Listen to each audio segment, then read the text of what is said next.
Makabasa ba mo? Letra por letra babasa nga gitudlo sa mga apostol o even sa tuang Ginoong Jesucristo nga Bible alone? Gitudlo ba sa mga apostol na kung dili mabasa dili tinuod?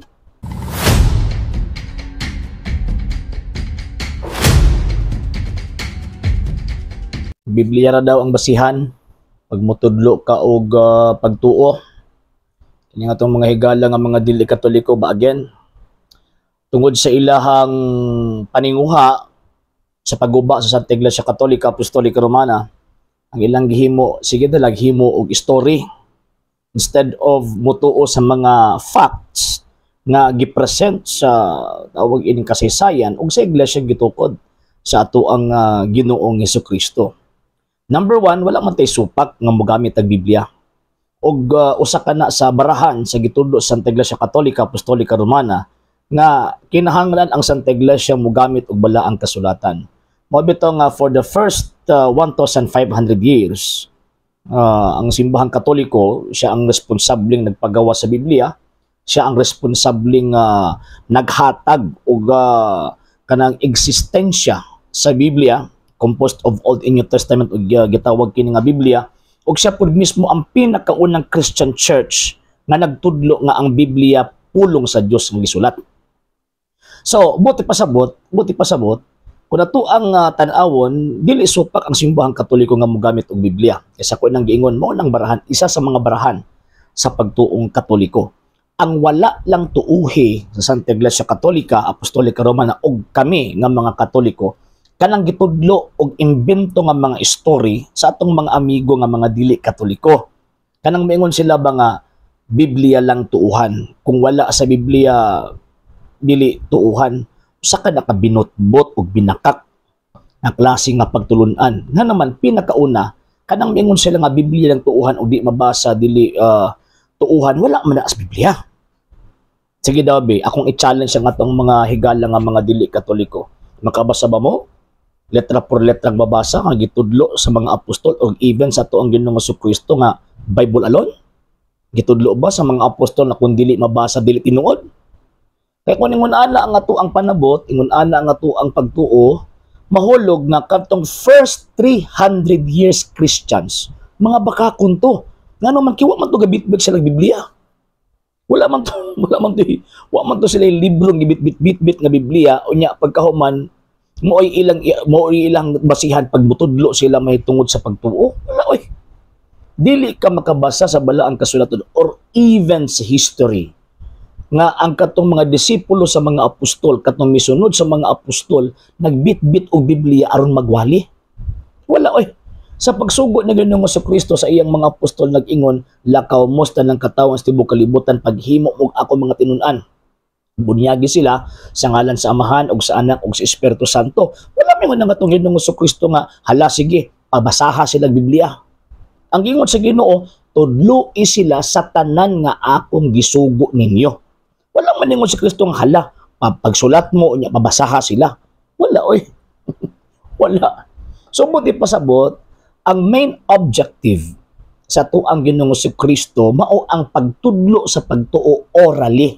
Pero nganong naaman ang balaang kasulatan kay para mas ma-preserve kadtong mga main details concerning sa gitawag og faith. Pero kadtong mga minor details concerning sa mga nanghitabo ni anang maong gitawag panahon na ang simbahan na ang nag-preserve ni ana. Mo bitaw nga dili pwedeng buwagon ang simbahan ni Kristo og kining balaang kasulatan. Kaya kung magbuwag yan ng simbahan ni Kristo o kining maong balaang kasulatan, mahulog na kanang imong gituuhan piki. Ganuman, way pulos ang libro kung walay komunidad, walay sosyudad, or walay hierarkiya nga magtudlo mahitungod sa balaang kasulatan. So, manahinungdan nga, umingon mo nga, tawag inang Biblia lang tuuhan, actually, dili maginagyo, tinuod nga gitudlo ni Kristo. Abi ninyo kinsay nauna ana, kanang teachings, kanang officially si Martin Luther. Si Martin Luther ang naguna-una ana ni anang maong pagtulunan nga sola scriptura. Nya kabalo ba mo nga si Martin Luther nga nag-imbento anang maong pagtulunan na gitanggal niya ang Book of James, gitanggal niya ang Book of Hebrews.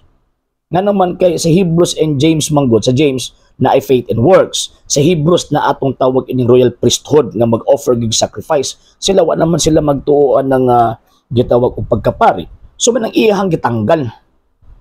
So, bot pasabot, kung sundon yun na to ang tama ang argumento, dapat kini mga protestante karon dapat naglutiran mo nagtukod ang inyong kaugalingon. Nga pundok para ingnon mo nga tinuod mo.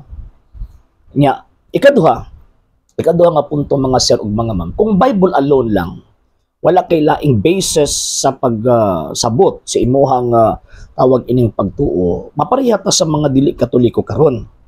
Ang mga dili Katoliko karon nagbahin-bahin sila ngano man iya mag-interpret sa balaang kasulatan.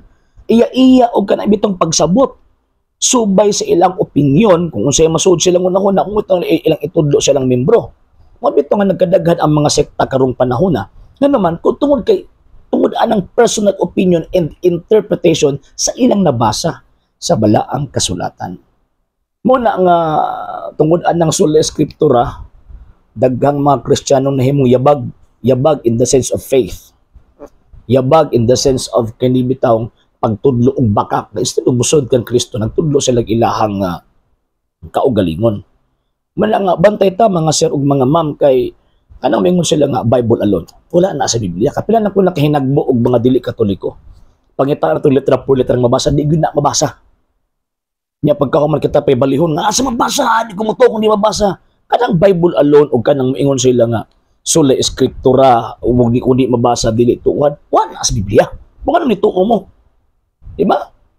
Even ang word nga Bible na nag-refer sa Old and New Testament, wala na sa Biblia. So, ano nito umanta ng mga Katoliko nga na Biblia composed of Old and New Testament? Gitudlo sa Iglesia Katolika. Kay na ay otoridad ang simbahang Katoliko sa pagtudlo. Ngayon, ito umi, bisag pag ibabasa litra por litra. Kamo, ito man mo nga ang Biblia pulong sa Diyos. Ang Biblia gisulatan sa pulong sa Diyos. O sa mga sitas sa Biblia, gitudlo na sa mga apostol. Para makaingon ta ba nga gisunod gyud ninyo ang inyong pagtuo nga kundi mabasa dito nituan. Di ba? So, mao na. Sa dili pa kumuhuman na nagpasalamat ko sa mga igsoon natong mga Katoliko na kanunin nagatabang sa ato ang program, Ma'am Sheng and Sir Ray, Sir King Baez, Sir Rizal Limin, Sir Ronald Escaliar, Sir Robert Avila, Sir Michael Roger Oy, Sir Ronald Escaliar, Sir Romeo Inodio, Sir Sir Eman Papas, Sir Jeff Atienza og sa tanan, Sir Ed Felicilda, sa tanan nga nagatabang sa tong program, Sir RA Academia, daghan kay salamat.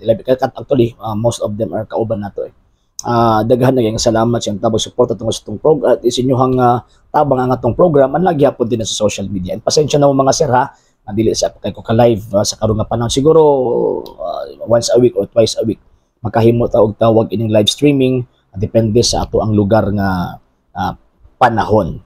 So kato lang muna og Ave Maria, Viva Cristo Rey. Sa hindi pa po nakapag-follow sa mga pages po natin, i-follow nyo po yung mga pages po natin, RJ Horolanciano II, TV Apolia Punto Argumento page, Kuya Apologist TV page, and RJ's Vlog 2022.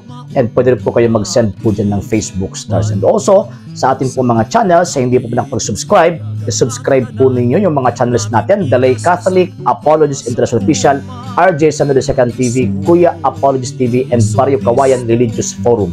And pwede rin po kayo mag-send po dyan ng super sticker, super chats, and super thanks. And maraming salamat po sa mga kapatid ko mga Katoliko na ulis pong tumutulong sa programa po natin. Maraming salamat po. Nang dahil po sa tulong at suporta po ninyo, ang programa pong ito, until now, andito pa rin po sa social media.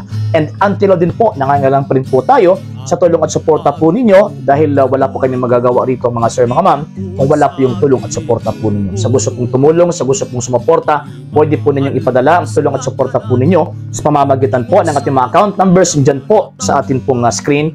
And pwede nyo po kaming i-message sa ating pong page kung via remittance po yung papadala po ninyo. Maraming salamat po in advance.